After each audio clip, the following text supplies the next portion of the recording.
Hi friends, welcome back to Shark Attacks of 1950. Chapter 12. All right. Chet started shouting halfway down the big hill.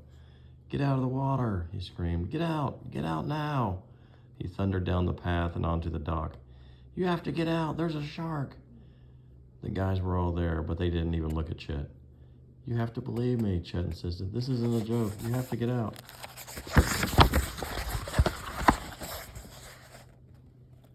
"You hear that, Monty?" Sid said. "There's a shark in the creek. We better get out." Sid hoisted himself up onto the dock, and Monty and Dewey followed. Was it working? Were they listening? But then Sid backed up and took a running leap off the edge of the dock. He cannonballed into the creek with such an enormous splash that Chet got drenched. Monty and Dewey dove in after him. "Hey," Sid called. "If the shark attacks me, you guys can split the $500 reward from that rich guy." "That guy's dead," Monty said. "Too bad," said Sid. "Oh, shark," Monty called through cupped hands. "Here, Sharky Shark, come and get us." They hooted with laughter, and Chet stood there, totally helpless. The shark was probably long gone. Nobody would ever believe him. For the next 100 years, people around Elm Hills would be talking about Chet Roscoe. Roscoe.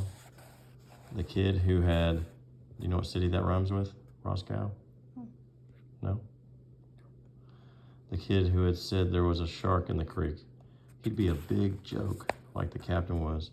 Chet felt like running away, far away, all the way to California. But then he noticed Sid, strangely still in the creek. His face had gone white. His mouth was open, like he was going to scream. Real shark. Chet's insides turned to jelly when he saw the glistening fin moving slowly through the water. "What the?" Dewey said. "Hurry," Chet cried. "Get out."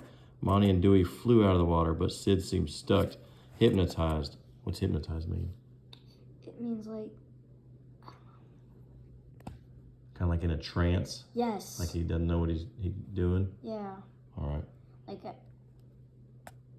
in olden times where people would try to hypnotize each other. All right. Or like when Jedi use Jedi mind tricks on people. Oh, yeah, that's a good one. Good analogy. You know what an analogy is? No. It's a thing that's like another thing. It helps you explain it. Like you use the Jedi mind trick when I'm trying to explain hypnotizing. Oh, you got me. The shark was closer to the surface now, its black eyes almost glowing, its massive body looming. They all screamed at Sid, "Get out, hurry!" Oh man, why is that kid jumping in? It's Chet. Why would he be jumping in? To save Sid. Buddy. "Come on, it's coming." Chet heard a motor in the distance and Captain Wilson's voice shouting, "Shark, shark in the creek. Everyone out, shark in the creek." Sid still didn't budge. The shark was getting closer. Suddenly, before he had a chance to think, Chet was in the water, swimming as fast as he could towards Sid. He grabbed hold of Sid's arm and pulled him. "Chet, is it real?" Sid gasped. "Is it real?" Yes, hurry." Monty and Dewey were at the edge of the dock, reaching down for them. Sid hoisted himself up, and Chet planted his hands on the dock. The guys all grabbed his arms to pull him up. Chet was almost out of the water when something caught his leg. At first, it felt like a giant hand was grabbing him. Then it felt like hot nails were boring into his calf. "It's got my leg," Chet screamed. "Pull," Sid shouted. His friends pulled. They pulled and pulled until Chet was sure he'd been torn in two.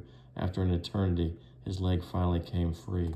His friends hauled him onto the boat, but then the shark exploded out of the water, its jaws wide open, its teeth smeared with blood.